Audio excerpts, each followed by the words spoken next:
You are about to meet with colleagues at the start of a new project, and you have to make an important telephone call to a client. You also have a regular departmental meeting scheduled. What will you do? How you prepare for these events is the key to participating in them in a time-efficient manner. Preparation is the key to saving time. Sandra, Chris, Larry, and Lisa have very clear views about planning. Follow along to learn how they went about preparing for recent activities and the results. First, Sandra. It wasn't worth preparing for the team meeting I attended. I only went out of habit, and I knew that I had no contribution to make. Chris. I spent a lot of time producing slides about our old range of pastries. Unfortunately, the client I was speaking to only seemed interested in our biscuits, and I had no slides to show her. Larry. I put together an excellent training package for Irma. Unfortunately, when I telephoned her to discuss it, I discovered that she hadn't received the plan, which made our conversation difficult. And Lisa, I started my planning for the project team meeting by asking myself what questions I need to answer if I was going to get the most out of the meeting. As a result, the meeting went well. Lisa was the only person who took an approach to preparation that ensured that she saved time rather than used it inefficiently during her meeting. Attending a meeting out of habit, like Sandra, is a bad use of time. So is trying to have a conversation with someone who has not received a vital document, like Larry, or failing to anticipate what the client is interested in, like Chris. They made these errors because, unlike Lisa, they did not ask the right questions at the start. The key to their preparation. Asking yourself the right questions to begin with puts you on the right road to time efficient meetings and other events in your working life. Failing to do so is costly. So let's try an exercise. You are not convinced that your assistant Ken plans for meetings in a way that enables him to make the most of the time they demand.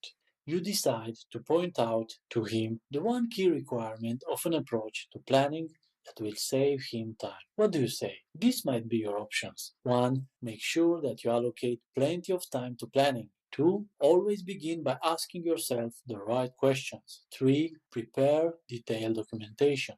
4. Make sure that you ask other people a lot of questions. You will save time if you start your preparation for any meeting by asking yourself the right questions. But let's check your answers. Option 1. This choice is incorrect. Planning does not need plenty of time if done correctly. Asking himself the right questions puts Ken on the right road to time-efficient meetings. Option 2. This choice is correct. Ken should use this approach. Questions help you determine who should be there, what will be discussed, the additional materials needed, and what questions will be asked. This saves time during the meeting. Option 3. This choice is incorrect. Detailed documentation may not save meeting time. Ken should consider using bullets for important data and forwarding it before the meeting. Participants will not waste meeting time reading the data.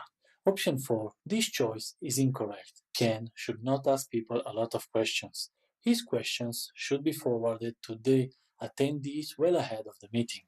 He should have their answers before the meeting so that he can limit the agenda. Asking the right questions will not take you long, and it will provide you with a map to tell you where to go next. Basic questions are always the same. Jerry is busy at work, and it is hard to fit everything he needs to do into the time available.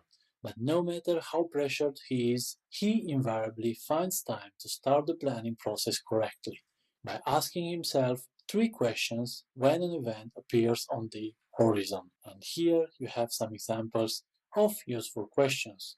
First, establishing necessity. Is this meeting necessary? Second, understanding contribution. How do I need to plan my own contribution so that I achieve my objective from the meeting? And third, clarifying actions. What actions can I take now in relation to other people that will help the meeting to achieve its objective? And it's true, some routine meetings are a waste of time for all or some of those concerned. They take place and people attend because they are written in the calendar, but achieve nothing or next to nothing. Now let's try another exercise. You are looking at your calendar for the week. You have a number of meetings scheduled, and you allocate some time to planning for them so that you get the most out of each one. What questions will you start asking yourself in each case? These are the options. How do I need to plan my contribution in order to achieve the meeting objective? What do I need to say in the meeting? Is there any need for this meeting at all? What notes will I need to take with me to the meeting? What time does the meeting start? And what can I do with regard to other people that will enable the event to achieve its objective? Begin to plan for any meeting or other event by asking if the event is necessary. Also ask yourself what actions you can take in relation to other people and how you should plan personally to reach the meeting objective. Let us compare with your choices. Option 1. This choice is correct. Planning your contribution will save time. You prepare to participate with information that will contribute to the meeting objective. This helps frame your questions. Option 2. This choice is incorrect. Attendance does not mean that you have to speak. However, you should plan your contributions carefully. They should support the meeting objective. Option 3. This choice is correct. Are you required to attend? Is it necessary?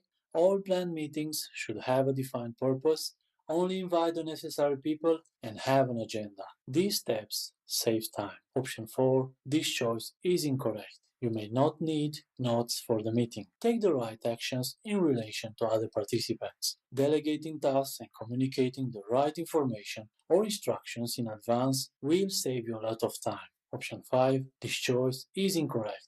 Meeting start time is not a question that you should ask while planning for a meeting. You should plan in a way that will make the best possible use of your time as you pursue your objective in the meeting. And option 6, this choice is correct. Planning your contributions will save time. You prepare to participate with information that will contribute to the meeting objective. This helps frame your questions. Now let's see how this works in a real-life scenario. Faced with a meeting, important telephone call, or other occasion to prepare for, Jerry first asks himself the correct questions. What he then does, a result of asking the questions, ensures that his use of time is productive. This is how Jerry uses this technique to establish the necessity. I ask myself, do I need to attend this meeting if I have nothing to gain from or to offer? The meeting I withdraw if at all possible. If I am leading the meeting, I encourage or allow other people to withdraw if they don't need to attend. To understand contribution, I plan appropriately to help achieve the meeting objective. I make sure the right items are on the agenda. I prepare my contribution, for example, a statement or questions I need to ask, or questions from other people I'll have to respond to clarify actions. I delegate tasks where this allows me to make more efficient use of time. I issue prior instructions where necessary. I supply prior information to participants where it's required or helpful to do so. So once you know what your objective is, you plan in a way that will make the best possible use of your time as you pursue your objective in the meeting. What you want to discuss has to be on the agenda, and you need to prepare what you have to say with care, anticipating the reactions of other people. You also need to take the right actions in relation to other participants, delegating tasks and communicating the right information or instructions in advance will save a lot of time.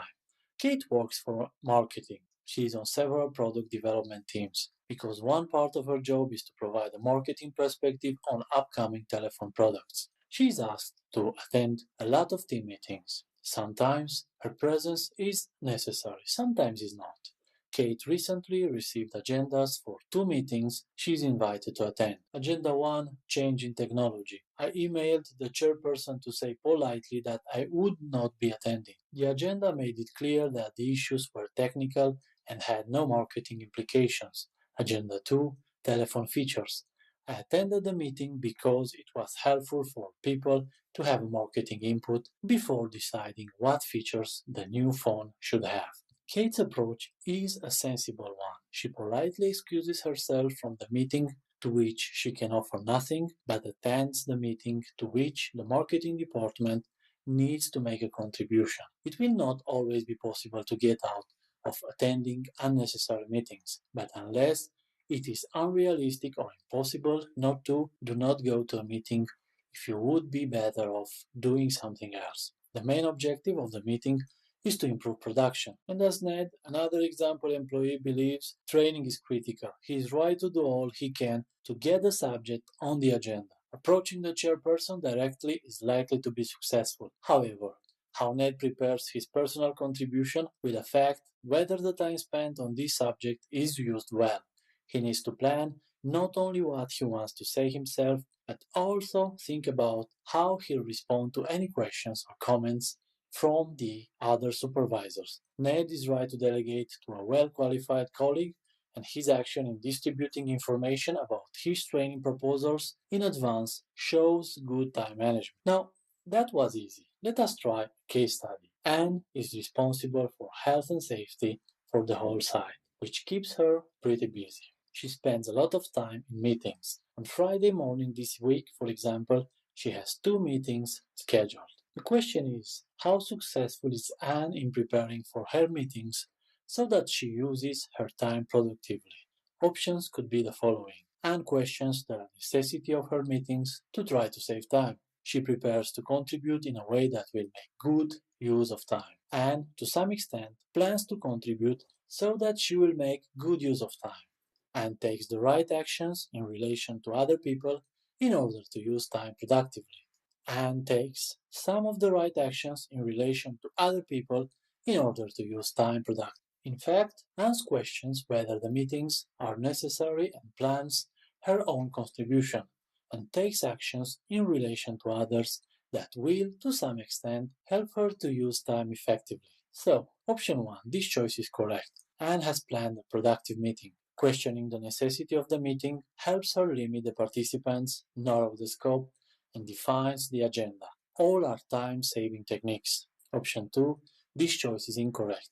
Anne should not prepare to save time. She needs to make relevant contributions during the meeting.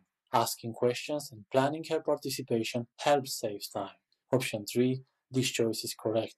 Anne's contribution plans will save time. She is prepared to ask and answer questions, provide information where necessary, and contribute to the meeting's objective.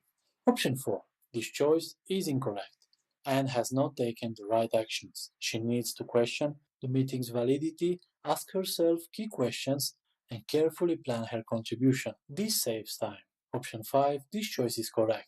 Anne is concerned about wasting others' time. She provides them with information before the meeting. This saves time and helps support the meeting's objectives. What more could Anne do to prepare so that she uses time productively? Again, first the potential options. Anne should find the time to think about the questions colleagues are likely to ask her after her presentation. She should ask the chairperson to deliver the presentation on accident reports. She should try to anticipate the comments other departments' heads might make about the reports. She should send out copies of her accident reports to the other department heads before the meeting. She should email a report about the need for better accident reports and not attend the meeting. Please pause the video to reflect on the right answer. It would be a better use of time if Anne anticipated the likely questions and comments from the department heads and sent out copies of her reports for the participants to read before the meeting. Now let us compare. Option 1, this choice is correct. Anne should anticipate questions. This allows her to prepare the necessary information ahead of time. She may also consider distributing this before the meeting to help clear up any misunderstandings. Option 2, this choice is incorrect. Anne should not ask somebody else. She is responsible for the entire site's safety. Her presentation is necessary to meeting the objective. She is the only one with the required safety knowledge to answer questions. Option 3, this choice is correct. She should anticipate their questions. Proper planning saves time. This requires her to anticipate questions and save the information available to answer them. Option 4, this choice is incorrect. Anne does not have to send out the report. Reading the report may be time consuming. She should filter the report for relevant information and forward the filtered data prior to the meeting. Option 5, this choice is incorrect. Anne should not email her report. She needs to attend the meeting. Asking key questions and planning her contributions will help meet the objectives while saving time. Now to conclude, your time is precious. The key to not squandering it in meetings and other business events is to ask the right questions in advance. Next, about time management and technology. We are going to start with the benefits of using technology. Thank you for watching and see you there.